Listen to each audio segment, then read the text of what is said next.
Hi friends, welcome to ಕಮನ್ ಲೋಕ. ಮತ್ತೊಂದು ಹೊಸ ವಿಡಿಯೋಗೆ ಸ್ವಾಗತ.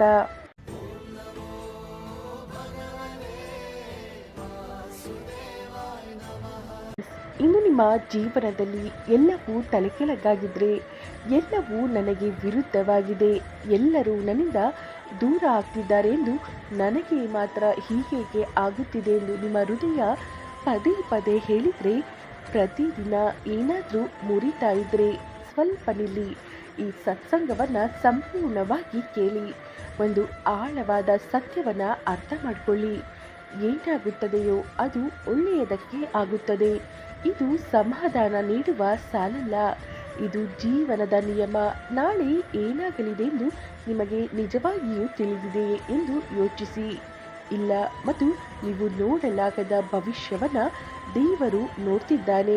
ಇಂದು ನಿಮಗೆ ಕಷ್ಟವೆನಿಸಬಹುದು, ವಾಸ್ತವವಾಗಿ ಬರಲಿರುವ ಸುಖದ ಸಿದ್ಧತೆ. ಸ್ನೇಹಿತರೆ, ಮಗು ಬೆಂಕಿಯ ಕಡೆಗೆ ಹೋದಾಗ ಎಂದಾದರೂ ಗಮನಿಸಿದ್ದೀರಾ? ತಾಯಿ ಅದನ್ನು ಬೈತಾಳೆ, ಎಳೆದುಕೊಳ್ತಾಳೆ. ಆಗ ಮಗುವಿಗೆ ತಾಯಿ ಕೆಟ್ಟವಳು ಎಂದು ಅನಿಸುತ್ತದೆ. ಆದರೆ ತಾಯಿಗೆ ಮಾತ್ರ ಗೊತ್ತು, ಈಗ ನಿಲ್ಲಿಸದಿದ್ದರೆ ಮಗು ಸುಟ್ಟು ಹೋಗುತ್ತದೆ ಎಂದು. ಹಾಗೆಯೇ ದೇವರು ಕೂಡ ನಿಮ್ಮನ್ನು ಅನೇಕ ವಿಷಯಗಳಿಂದ ದೂರ ಮಾಡ್ತಾನೆ. ಕೆಲವು ಜನರನ್ನ ನಿಮ್ಮಿಂದ ಬೇರ್ಪಡಿಸ್ತಾನೆ, ಕೆಲವು ಕನಸುಗಳನ್ನು ಮುರಿತಾನೆ. ಏಕೆಂದರೆ ಅವನಿಗೆ ಗೊತ್ತು, ಇವೆಲ್ಲವೂ ಸಿಕ್ಕರೆ ನೀವು ಒಳಗಿನಿಂದ ಮುರಿದು ಹೋಗ್ತೀರಾ ಎಂದು. ನಿಮ್ಮನ್ನು ಬಿಟ್ಟು ಹೋದ ಜನರಿಂದ ನೀವು ಅತ್ತಿದ್ದೀರಿ.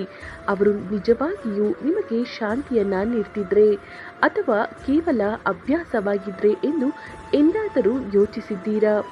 ಸಾಮಾನ್ಯವಾಗಿ ದೇವರು ಭವಿಷ್ಯದಲ್ಲಿ ವಿಷವಾಗಬಹುದನ್ನು ಕಸಿದುಕೊಳ್ತಾನೆ.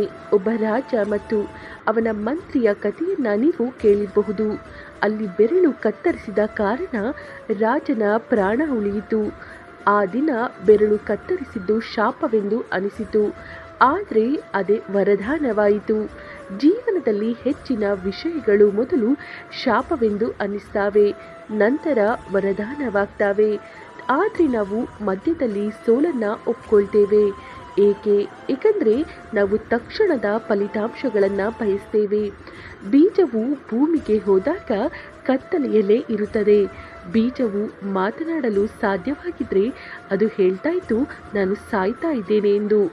ಆದರೆ ಸತ್ಯವೇನೆಂದರೆ ಅದು ಹುಟ್ಟುತ್ತಿದೆ. ಇಂದು ಎಲ್ಲವೂ ಮುಗಿದಿದೆ ಎಂದು ನಿಮಗೆ ಅನಿಸ್ತಾ ಇದ್ರೆ, ಬಹುಶಃ ವಾಸ್ತವವಾಗಿ ಎಲ್ಲವೂ ಪ್ರಾರಂಭವಾಗಲಿದೆ. ಸ್ನೇಹಿತರೆ, ನಾನು ಒಂದು ನಿಮಗೆ ಪ್ರಶ್ನೆ ಕೇಳಲೇ? ಜನಸಂದಣಿಯಲ್ಲೂ ನಿಮಗೆ ಒಂಟಿತನ ಅನಿಸ್ತಾ ಇದೆಯೇ? ಮೊದಲು ಸಂತೋಷ ಪಡ್ತಿದ್ದ ವಿಷಯಗಳು ಈಗ ಆನಂದವನ್ನು ನೀಡ್ತಾ ಇಲ್ಲ. ಜನರಿಂದ ದೂರವಾಗ್ತಿದ್ದೀರಿ. ಹೌದು ಎಂದಾದರೆ ನಿಮ್ಮ ಮಟ್ಟವನ್ನು ಬದಲಾಯಿಸಲಾಗುತ್ತಿದೆ ಎಂದು ಅರ್ಥ ಮಾಡಿಕೊಳ್ಳಿ. ಆತ್ಮವನ್ನು ಎತ್ತರಕ್ಕೆ ಕೊಂಡೊಯ್ಯಬೇಕಾದಾಗ ಮೊದಲು ಅದನ್ನು ಗದ್ದಲದಿಂದ ದೂರ ಮಾಡಲಾಗುತ್ತದೆ. ದೇವರು ನಿಮಗೆ ಶಿಕ್ಷೆ ನೀಡ್ತಿಲ್ಲ, ಅವನು ನಿಮ್ಮನ್ನು ಸಿದ್ಧಪಡಿಸ್ತಾ ಇದ್ದಾನೆ. ನೀವು ಮೊದಲಿನದಕ್ಕಿಂತ ಹೆಚ್ಚು ಸಹಿಷ್ಣುರಾಗಿದ್ದೀರಿ ಎಂದು ಎಂದಾದರೂ ಅನಿಸಿದೆಯೇ? ಮೊದಲು ಸಣ್ಣ ವಿಷಯಗಳಿಗೆ ಮುರಿದು ಹೋಗ್ತಿದ್ರಿ, ಈಗ ಮೌನವಾಗಿರ್ತೀರಿ. ಇದು ದೌರ್ಬಲ್ಯವಲ್ಲ, ಇದು ಶಕ್ತಿಯ ಜನನ.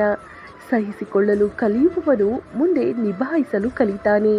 ಮತ್ತು ನೆನಪಿಡಿ, ದೇವರು ಎಂದಿಗೂ ನೀಡಲು ಸಿದ್ಧವಾಗಿರುವವರಿಗೆ ಖಾಲಿ ಕೈ ಮಾಡೋದಿಲ್ಲ.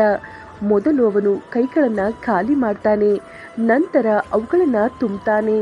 ಕೆಲವೊಮ್ಮೆ ಸಂಬಂಧಗಳು ಮುರಿಯುತ್ತವೆ, ಕೆಲವೊಮ್ಮೆ ಹಣ ನಿಲ್ಲುತ್ತದೆ, ಕೆಲವೊಮ್ಮೆ ದಾರಿಗಳು ಮುಚ್ಚಿ ಹೋಗ್ತವೆ. ಇದರಿಂದ ನಿಮ್ಮ ದೃಷ್ಟಿ ಹೊರಗೆ ಮಾತ್ರವಲ್ಲದೆ ಒಳಗೂ ಹೋಗುತ್ತದೆ. ಇನ್ನೊಂದು ಪ್ರಶ್ನೆ, ಎಲ್ಲವೂ ಯಾವಾಗಲೂ ಸರಿಯಾಗಿ ನಡೀತಾ ಇದ್ರೆ ನೀವು ಎಂದಾದರೂ ದೇವರನ್ನ ನೆನಪಿಸಿಕೊಳ್ತಾ ಇದ್ರಾ? ನೋವು ಮನುಷ್ಯನನ್ನ ದೇವರ ಬಳಿಗೆ ತರುತ್ತದೆ, ಮತ್ತು ದೇವರ ಬಳಿಗೆ ಬರುವ ಮನುಷ್ಯ ಎಂದಿಗೂ ಚಿಕ್ಕವನಾಗಿ ಉಳಿಯೋದಿಲ್ಲ. ಇಂದು ನಿಮ್ಮ ಹೃದಯ ಭಾರವಾಗಿದ್ದರೆ, ನನ್ನೊಂದಿಗೆ ಕೆಟ್ಟದಾಗುತ್ತಿದೆ ಎಂದು ನೀವೇ ಹೇಳ್ಕೊಳ್ಬೇಡಿ. ನನಗಾಗಿ ಏನೋ ದೊಡ್ಡದ್ದು ಸಿದ್ಧವಾಗುತ್ತಿದೆ ಎಂದು ನೀವು ಹೇಳ್ಕೊಳ್ಳಿ. ಏಕೆಂದರೆ ದೇವರ ಮೇಲೆ ಭರವಸೆ ಇಡುವವನ ಕತೆ ಎಂದಿಗೂ ಅಪೂರ್ಣವಾಗಿ ಉಳಿಯೋದಿಲ್ಲ. ನೆನಪಿಡಿ, ದೇವರು ತಡ ಮಾಡ್ತಾನೆ, ಆದರೆ ಅನ್ಯಾಯ ಮಾಡೋದಿಲ್ಲ. ಮತ್ತೊಮ್ಮೆ ಹೇಳ್ತೇನೆ, ದೇವರು ತಡ ಮಾಡ್ತಾನೆ, ಆದರೆ ಅನ್ಯಾಯ ಮಾತ್ರ ಮಾಡೋದಿಲ್ಲ. ಇಂದು ನೀವು ಬೀಜ, ನಾಳೆ ಸಸಿಯಾಗ್ತೀರಿ, ನಾಡಿದ್ದು ವೃಕ್ಷ ಮತ್ತು ಒಂದು ದಿನ ಜನರು ನಿಮ್ಮ ನೆರಳಿನಲ್ಲಿ ಶಾಂತಿಯನ್ನು ಹುಡುಕ್ತಾರೆ.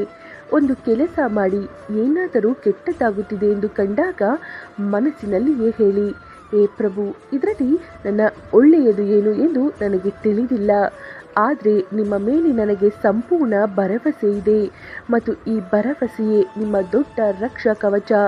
ಕೊನೆಯಲ್ಲಿ ಇಷ್ಟನ್ನು ಮಾತ್ರ ನೆನಪಿಡಿ, ಹೋದದ್ದು ಅಗತ್ಯವಿರಲಿಲ್ಲ, ಮುರಿದದ್ದು ದುರ್ಬಲವಾಗಿತ್ತು ಮತ್ತು ಉಳಿದಿರುವುದೇ ನಿಜವಾದ ನಿಮ್ಮ ಸಮಯ ಬರುತ್ತಿದೆ. ನಿಧಾನವಾಗಿ ಬರುತ್ತಿದೆ, ಆದರೆ ಶಾಶ್ವತವಾಗಿ ಬರುತ್ತಿದೆ. ಆದ್ದರಿಂದ ಭಯಪಡಬೇಡಿ, ಶಾಂತವಾಗಿರಿ, ಭರವಸೆ ಇಡಿ. ಸ್ನೇಹಿತರೆ, ಈ ಮಾಹಿತಿ ನಿಮಗೆ ಇಷ್ಟವಾಗಿದ್ದಲ್ಲಿ ದಯವಿಟ್ಟು ಲೈಕ್ ಮಾಡಿ, ಶೇರ್ ಮಾಡಿ. ಹಾಗೆ ಫ್ರೆಂಡ್ಸ್, ಯಾರೆಲ್ಲ ಇನ್ನೂ ನಮ್ಮ ಚಾನಲನ್ನು ಸಬ್ಸ್ಕ್ರೈಬ್ ಮಾಡಿಲ್ಲ ಅಂದರೆ ದಯಮಾಡಿ ಸಬ್ಸ್ಕ್ರೈಬ್ ಮಾಡಿ. ಧನ್ಯವಾದಗಳು.